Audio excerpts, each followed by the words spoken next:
नमस्कार। मैं एक बार फिर से आप सभी का स्वागत करती हूं अपने YouTube channel S and D study centre पे। दोस्तों, आई होप आप सभी अच्छे होंगे और अच्छे से पढ़ाई कर रहे होंगे। दोस्तों, हमने पिछले वीडियो में मैं आप लोगों को बताई थी कि संविधान का जो 12 अनुसूचियां हैं उसको हम एक बेसिस पे, एक समझ के आधार पर कैसे उसको याद किए। ठीक है, तो अब उसी से रिलेटेड यानी कि संविधान का जो 12 अनुसूचियां थी, ठीक है, अब उससे संबंधित कुछ जो महत्वपूर्ण क्वेश्चन है वो जो सभी एग्जाम में लगभग पूछे जाते हैं। ठीक है, और कहीं ना कहीं वो किसी न किसी एग्जाम में क्वेश्चन आए हुए हैं। उसी क्वेश्चन को लेके इस जो सेशन है आपका ये होने वाला है। ठीक है, तो दोस्तों आप लोग वीडियो के अंत तक जरूर बने रहिए ताकि आपको ये आइडिया लग जाएगा कि क्वेश्चन किस प्रकार से अनुसूचिया से संबंधित पूछे जाते हैं। ठीक है दोस्तों, तो आपको जो क्वेश्चन आपको इस प्रकार से देखने को मिलेगा कि भारत के संविधान की कौन सी अनुसूची जो है राज्यसभा में सीटों के बंटवारे का निर्धारण करती है। ठीक है दोस्तों, ये आपका क्वेश्चन नंबर 1 है कि भारत के संविधान की कौन सी अनुसूची राज्यसभा में सीटों का बंटवारे का निर्धारण करती है। ठीक है दोस्तों, आपने इस ट्रिक के माध्यम से एक आसान यानी कि एक समझ के आधार पे, समझ के बेसिस पे एक जो हमने ट्रिक आपको बताई थी उस हिसाब से आपने इसे ध्यान में रखा होगा और आई होप इसे आप याद भी कर लिए होंगे कि जो राज्यसभा में जो सीटें बंटवारे होते हैं वो संविधान की किस अनुसूचिया में आती है। ठीक है दोस्तों, आपने देखा क्या कि पहली जो अनुसूची थी उसमें क्या बात कही गई, दूसरी में क्या, तीसरी में क्या। ठीक है दोस्तों, यहाँ पे आपको 4 ऑप्शन देखने को मिलता है। ठीक है, पहला ऑप्शन आपको है तीसरी अनुसूची, दूसरा है 5वीं अनुसूची, तीसरा है 4थी अनुसूची और चौथा है दूसरा अनुसूची। ठीक है दोस्तों, इसका जो सही आंसर हो जाएगा वो क्या हो जाएगा, देखिए यहाँ पे जो आपका सही आंसर हो जाएगा वो हो जाएगा 4थी अनुसूची, ऑप्शन नंबर 3। यहाँ जो ऑप्शन नंबर 3 दिख रहा है वो 4थी अनुसूची, वो बिल्कुल सही हो जाएगा। ठीक है दोस्तों, चलिए अब अगला क्वेश्चन की ओर चलते हैं। यानी कि इससे पहले मैं ये बता देती हूँ कि देखिए पहली अनुसूची में क्या था कि वहाँ पे 28 राज्य और 8 केंद्र शासित प्रदेशों के बारे में बताया गया था। ठीक है, उल्लेख किया गया था।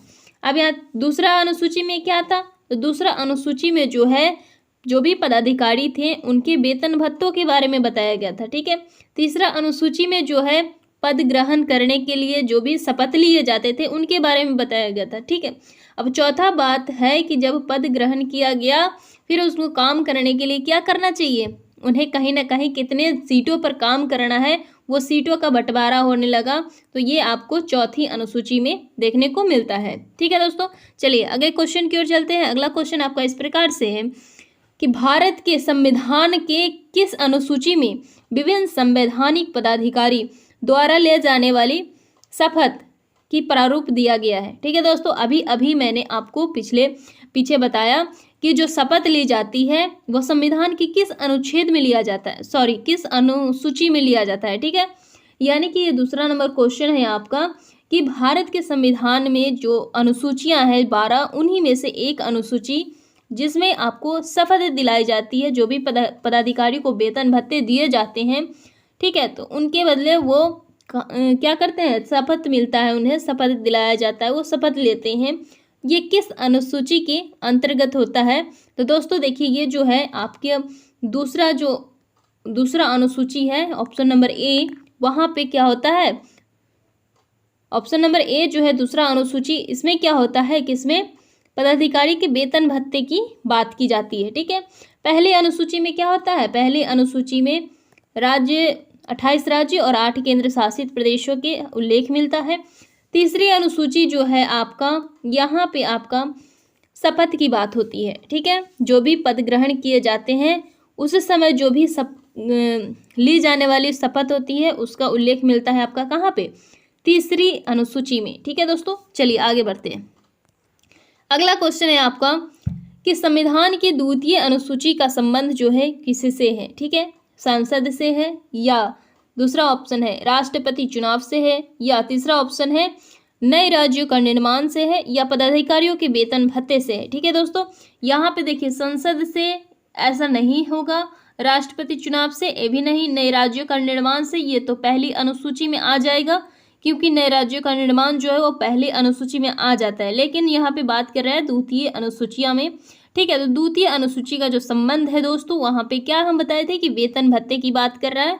तो पदाधिकारी का जो वेतन भत्ते है, जो ऑप्शन नंबर आपका 4 दिख रहा है, वो बिल्कुल सही जवाब हो जाएगा। ठीक है दोस्तों, चलिए आगे बढ़ते हैं। अगला क्वेश्चन है आपका कुछ इस प्रकार से स्क्रीन पे कि कौन सी अनुसूची में जो है 22 भाषाओं की मान्यता दी गई है। ठीक है दोस्तों, आपका जो पहला ऑप्शन है पहली अनुसूची, दूसरा ऑप्शन है 7वीं अनुसूची, तीसरा ऑप्शन है 8वीं अनुसूची और आपका लास्ट ऑप्शन है 5वीं अनुसूची। ठीक है दोस्तों, आपका इसका जो सही आंसर हो जाएगा वो हो जाएगा 8वीं अनुसूची। ठीक है, 8वीं अनुसूची में दोस्तों 22 भाषाओं को क्या दी गई है, मान्यता दी गई है। ठीक है, अगर 8वीं भाषा की और बातें करी तो मूल में जो इसका भाषा थी सिर्फ 14 भाषा थी। ठीक है, शुरुआती दौर में जो है 8वीं अनुसूची में सिर्फ 14 भाषा ही उल्लिखित थी। ठीक है, उसके बाद क्या हुआ था, 1967 में क्या हुआ था, 1967 में सिंधी भाषा को मान्यता दी गई, यानी सिंधी भाषा को इस अनुसूची में जोड़ा गया था। ठीक है, सिंधी भाषा को। उसके बाद 1992 में क्या हुआ था, 1992 में आपको कुछ भाषाएं जोड़ा गया था इस अनुसूची में।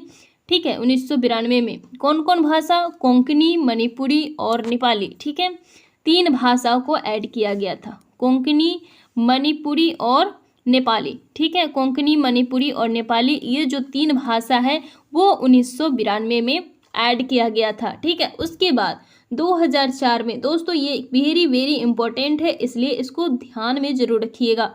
ठीक है, 2004 में क्या हुआ था कि मैथिली, संथाली, डोगरी और बोडो, ठीक है, ये 4 जो भाषा है, कितना, 2004 में आपको 4 भाषा इस अनुसूची में ऐड किया गया था, जो था मैथिली, ठीक है, मैथिली, संथाली, बोडो और डोगरी। ठीक है, ये 4 जो भाषा है वो आपको 2004 में जोड़ा गया था। ठीक है, अगर सबसे लास्ट भाषा की बात करें कि सबसे लास्ट भाषा कौन सा जोड़ा गया था, तो वो हो जाएगा आपका, क्या हो जाएगा आंसर, बोडो। जो बोडो है वो सबसे लास्ट में जोड़ा गया था। ठीक है, अगर पूछा जाए कि 2004 में कौन कौन सी भाषा जोड़ी गई थी, तो वो 4 भाषाएं आप याद रखिएगा, कौन कौन, मैथिली, संथाली, डोगरी और बोडो। ठीक है दोस्तों, अगर 1967 की बात करें कि सिंधी भाषा कब जोड़ी गई थी, ठीक है, तो इस प्रकार से जो है यहाँ पे सिंधी भाषा हो गई और यहाँ पे कोंकणी, मणिपुरी और नेपाली, मैथिली, संथाली, डोगरी और बोडो, ये जो है पूरे मिला के 22 भाषा की मान्यता जो है संविधान की 8वीं अनुसूची में मिलता है देखने को। ठीक है दोस्तों, चलिए अब क्वेश्चन अगले की ओर चलते हैं। अगला क्वेश्चन जो है आपकी स्क्रीन पे, क्वेश्चन कुछ इस प्रकार से है कि किस अनुसूची में केंद्र और राज्यों के बीच जो है शक्ति का बंटवारे का वर्णन है। ठीक है दोस्तों, आपका ऑप्शन 4 दिया हुआ है। ऑप्शन ए है, एक है 7वीं अनुसूची, ऑप्शन बी है यानी कि दूसरा ऑप्शन है आपका 5वीं अनुसूची, तीसरा ऑप्शन है 6ठी अनुसूची और आपका चौथा अनुसूची है 9वीं अनुसूची। ठीक है, यहाँ पे बात हो रहा है किसका, शक्ति के बंटवारे का। ठीक है, देखिए हम एक चीज आपको बताए थे, क्या बताए थे, 7 यानी शक्ति।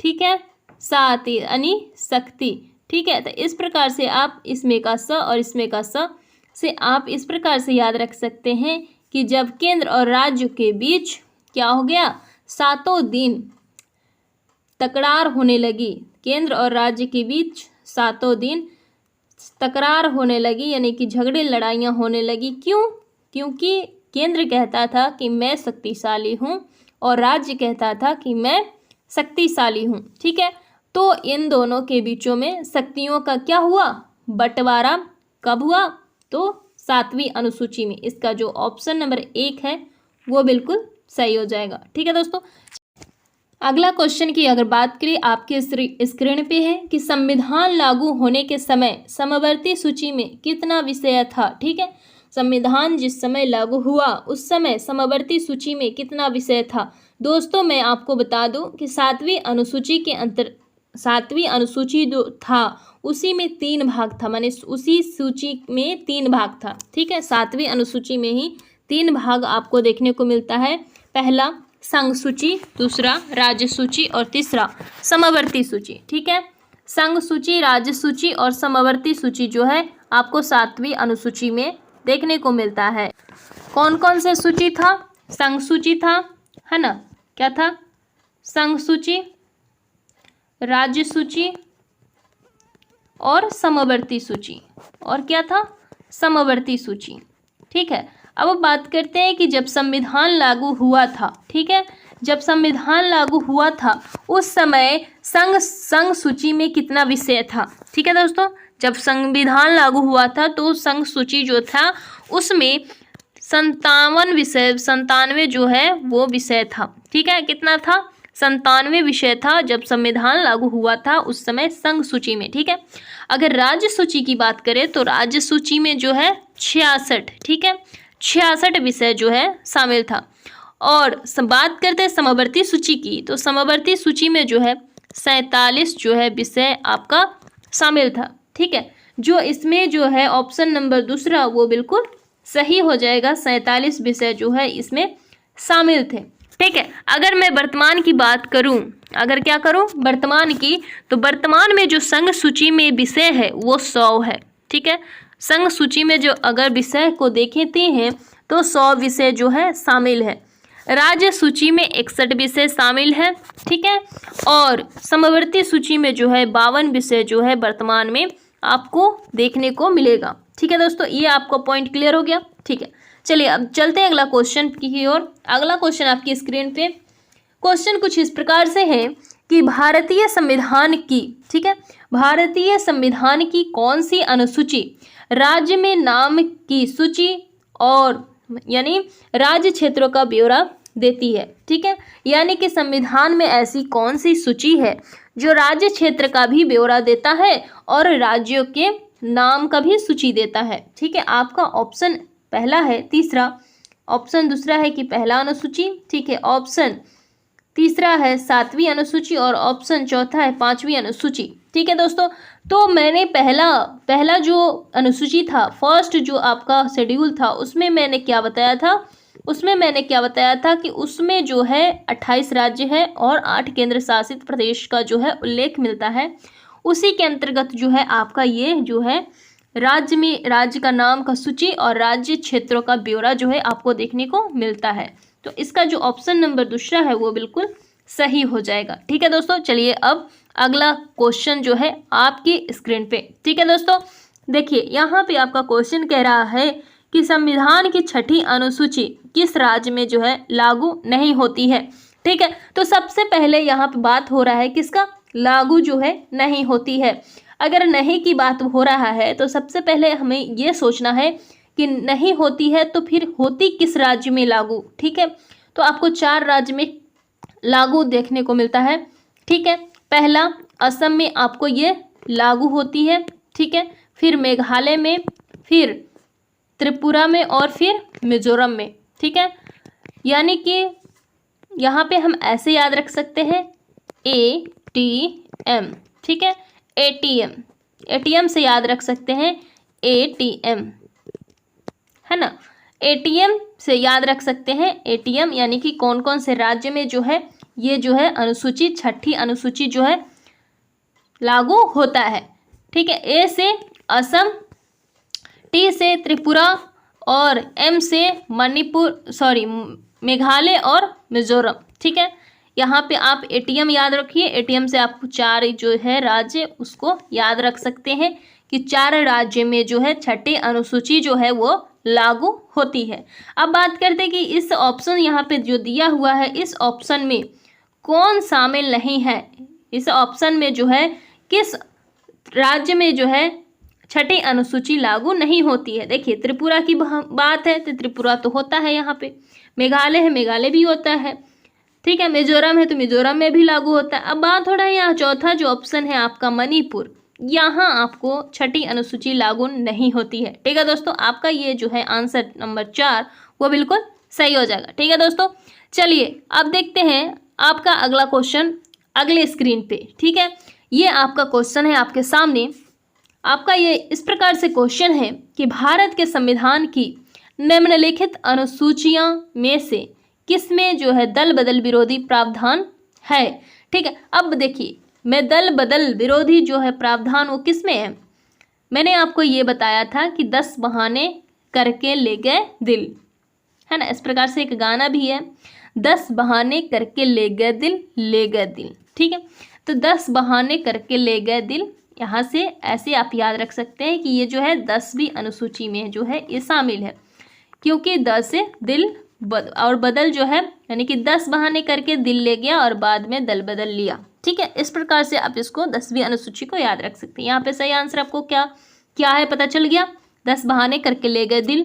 ठीक है, इस प्रकार से आप जो है ये टोटल जो है मैं आपको बता चुकी हूँ कि भारत की जो अनुसूची है उसको आप किस प्रकार से समझ के आधार पर याद रख सकते हैं। इसमें कोई झंझट नहीं है कि आपको किसी भी प्रकार को लंबा जो है ट्रिक बताया जाए। ठीक है, ये बिल्कुल जो है समझ पे आधारित है, जो आप पूरा का पूरा अनुसूची याद रख सकते हैं। उससे संबंधित जो भी प्रश्न आपको बनते हैं वो सभी आप सॉल्व कर पाएंगे, क्योंकि आपका यहाँ पे समझ जो है वो डेवलप हो रहा है। ठीक है दोस्तों, चलिए अब देखते हैं अगला क्वेश्चन आपकी स्क्रीन पे। अगला क्वेश्चन है कि भारत के संविधान की किस अनुसूची में विभिन्न राज्यों में अनुसूची क्षेत्र के प्रशासन और नियंत्रण के लिए विशेष उपबंध है। ठीक है, आपका ऑप्शन ए है 7वीं, ऑप्शन बी दूसरा है 5वीं, ऑप्शन तीसरा है तीसरी और ऑप्शन चौथा है चौथी। दोस्तों यहाँ पे देखिए बात हो रहा है किसका, प्रशासन और नियंत्रण का। जब हम चौथी अनुसूची को पढ़े उसमें क्या देखें, पहली पढ़े क्या, राज्य और केंद्र शासित प्रदेश, दूसरी पढ़े क्या, दूसरा में वेतन भत्ता। ठीक है, तीसरा क्या पढ़े, उसमें शपथ ग्रहण, चौथा क्या पढ़े कि सीट को बंटवारा, यानी राज्यसभा में सीटों का बंटवारा। ठीक है, 5वीं क्या पढ़ेंगे, जब सीटों का बंटवारा हो गया तो अनुसूचित जो भी क्षेत्र होगा, ठीक है, उसमें हम प्रशासन कैसे करेंगे, उसका नियंत्रण हम किस प्रकार से करेंगे। ठीक है, वो चीज़ें हमें 5वीं अनुसूची में देखने को मिलता है। कहाँ, 5वीं अनुसूची में। ठीक है दोस्तों, चलिए ये हो गया आपका। चलिए देखते हैं अब अगला क्वेश्चन क्या है। दोस्तों आपका यहाँ तक खत्म हो गया। ठीक है, अगला क्वेश्चन आपका अब यहाँ से नहीं है, लेकिन इसका और भी क्वेश्चन आपका बन सकता है। मैं आपको यहाँ से बता दूँ कि आप जो टोटल 12 अनुसूची है, कितना 12 जो अनुसूची है वो उसको आप बिल्कुल ध्यान में रखें, याद रखें। अगर आप मेरे इससे जो पहले वाले वीडियो है उसको आपने नहीं देखा हो तो प्लीज़ उसे जाके देख लीजिएगा, ताकि आपको टोटल का टोटल संविधान का जो 12 अनुसूची है उसे आप याद कर सकते हैं। मतलब याद नहीं, आप उसे ध्यान में रख सकते हैं। आपको ये जो सभी क्वेश्चन है इसको करते करते आपका जितना भी अनुसूची है उसे ऑटोमेटिक याद हो जाएगा। ठीक है दोस्तों, आपको रटने की बिल्कुल भी ज़रूरत नहीं है। ठीक है, चलिए दोस्तों, आई होप आपको मज़ा आया होगा और आपको वीडियो पसंद भी आया होगा। वीडियो कैसा लगा आप लोग ज़रूर कमेंट कीजिएगा। ठीक है, कमेंट करके बताइएगा वीडियो कैसा लगा, और ज़्यादा से ज़्यादा लोगों तक वीडियो को शेयर कीजिए, एक लाइक कर दीजिएगा। और मेरे चैनल पे अगर आप नए विजिट किए हों तो मेरे चैनल को ज़रूर सब्सक्राइब कर लीजिएगा, ताकि हर प्रकार की वीडियो जो है आप तक ज़रूर पहुंचती रहे और बिल्कुल आसान भाषा में। ठीक है दोस्तों, चलिए धन्यवाद।